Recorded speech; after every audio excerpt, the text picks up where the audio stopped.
Hey, welcome back. This is episode 2 in a 5-part series. If you want to see the other parts, they're in a playlist. I'll link it in the description down below. That's about it. Hope you enjoy.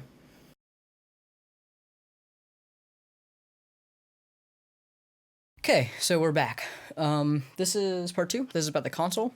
This is how the console interacts with everything else, the ways I use it, and stuff like that. So, here we go. Basically, for starters, this is a Yamaha DM1000 from a little bit before I was born. I think I have a photo. This used to be in my dad's studio in about the time I was a child, 8 months, I think. So if I have a photo of me in front of it when I'm that young, I'll try to put it here. I might. This is probably not. I'm not gonna say probably not. This is not a great live sound console, at least for the way that I know how to use it, right? Because it's not as intuitive as modern day consoles. Obviously, it's not touchscreen. It's a small screen. I'm partial to the CL series of live consoles. That's for another video. Not gonna get into it. Basically, the way I'm using it here is fairly simple. For inputs, we have on this layer 1 through 16. This is my physical I/O on the back of the console. I also have another 4 ins as Omni ins. 17 through 32 is my Dante ins. So I have a Dante card on the back of this console. It's basically, I'll get into what Dante is later, but the way I'm using it, these tracks right here are my coming in over an Ethernet cable. I'm getting 16 channels in and out of my computer and out of the console.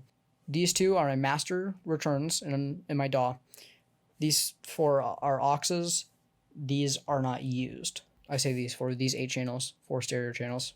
And then these 3 stereo channels, 6 channels aren't used. I can use them for inserts or whatever I need to, but usually these will not be used. 3348, I don't think I'm using at all. Yeah, so I don't know how well you can see that. Once again, my bad. But here are my in-console effects returns right here.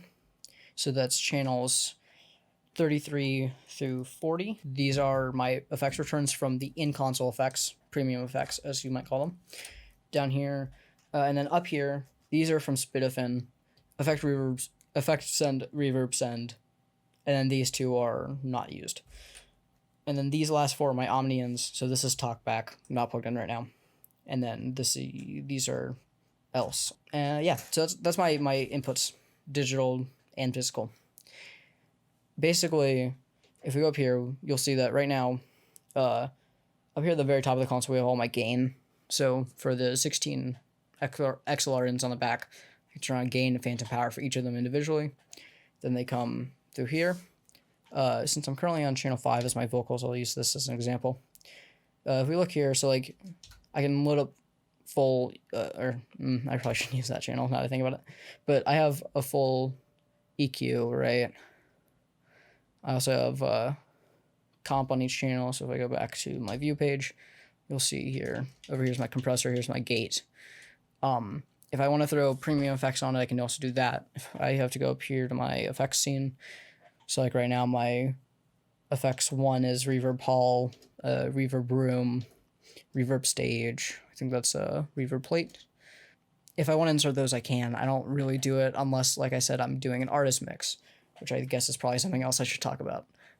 If I'm tracking in the control room in here, I will have my effects returns coming in on Dante, usually just as stereo, and there's about 18 milliseconds of delay for it to go from the inputs of the console into my computer through all my processing, SSL, bus compressor, bus EQ, whatever, back into the console and out my speakers. That's too much time for an artist to play with. It gets annoying, especially if you're listening to yourself. If you're playing drums, it's straight up unusable.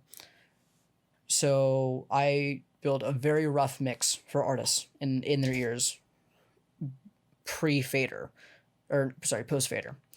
So basically I go here, like let's say 15 and 16 are, for whatever reason, overheads or room mics, stereo pair room mics.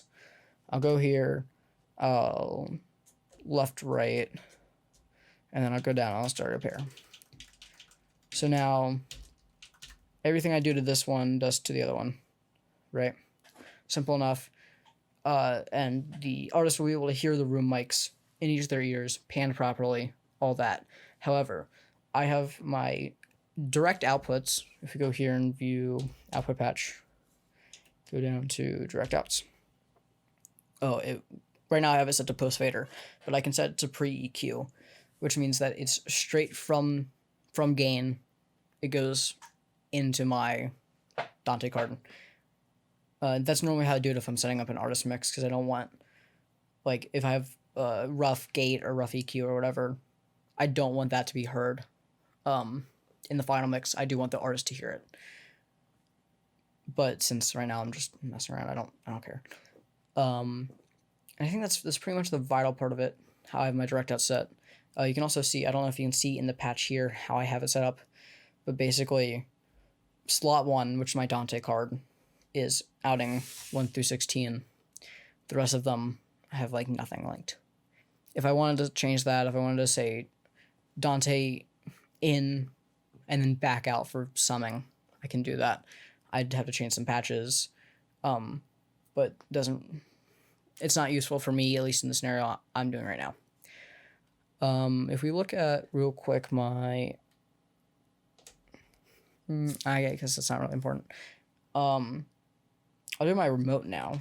So if we look at how this works, basically you can see that there's my input 5 on channel 5. It shows it as a stereo pair as well. If I tab over, this is 9 and 10 are my one track left and right. And then 11 and 12 are my bank left and right. I think the largest project I've done was 144 tracks. That slowed down my machine a lot, but I could still bank through. I changed the bank size on that project from 8 to 16, so it'd go 16 channels at a time instead of 8, because otherwise it was so slow to tap through every single track. In Pro Tools, the integration's a lot deeper, so I have plugin control, and in that case, it'll be like, basically, I'll go in here, I'll be able to enter one of the plugins options, so like threshold, right? And I'll use this dial to alter that threshold. This turns on shuttle mode, or scrub mode, sorry. So now as I move this, if I go SQ1, cancel that, you'll see as I move this dial, it moves in Audition. So it's my scrub wheel. Yeah, I think that's it for remote. If I tap out of this and go into my setup, you'll see that this is how all my ports are set up. So like, basically it's MIDI over USB from the console. You have 8 channels of USB, or of MIDI, sorry. So like my DAW, these 8 channels are set to MIDI input 4. These 8 channels are set to MIDI input 5. And in the DAWs, as you saw earlier, those are identical. I think that's pretty much it in this term. Studio Manager. It's a long story on Studio Manager. I don't want to deal with it, honestly. I can barely get it to work, and it's not useful for the scenario I'm doing. If you're using this in a live application, I'm sure it's a lot more useful, but I can't get it to work on Windows 10, and I don't feel like getting out my Windows XP machine, because that just seems like a lot of work. You'll see here, I have a surround panner, so if I go to this channel, and I go to my console view, right now it's set to just normal ass panning. But if I was in surround mode, say, like 5.1 surround or whatever, then I can do all my panning and surround, which I guess is kind of cool.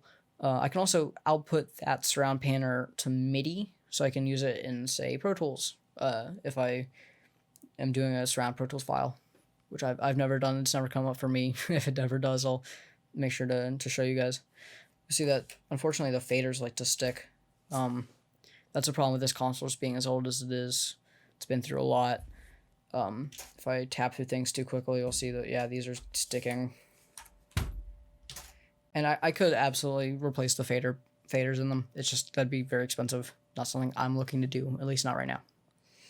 So yeah, I think that's probably it for this part of the video, because I don't really have much else to say about the console. If you have any questions, let me know down below. I'll try to answer them maybe in another video. Hey, thanks for watching. I know in the intro I said it'd be 5-part. I think it ended up being 4-part.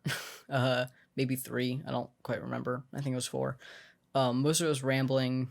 There's only a little bit of me showing you how I have everything patched. I'd honestly be surprised if I ever edit this and get around to uploading it. I think I might want to do the scripted in the future, but if you have any questions, let me know in the comments down below. I'm more than happy to answer them, if not in a response comment, in a response video. And yeah, that's about it. If you have any suggestions, maybe suggest that I script this more, that way I actually get on it, because otherwise I know I'm not going to. Because yes, I know I ramble a lot. I can't keep a fucking coherent train of thought. But yeah, that's about it. Thanks for watching.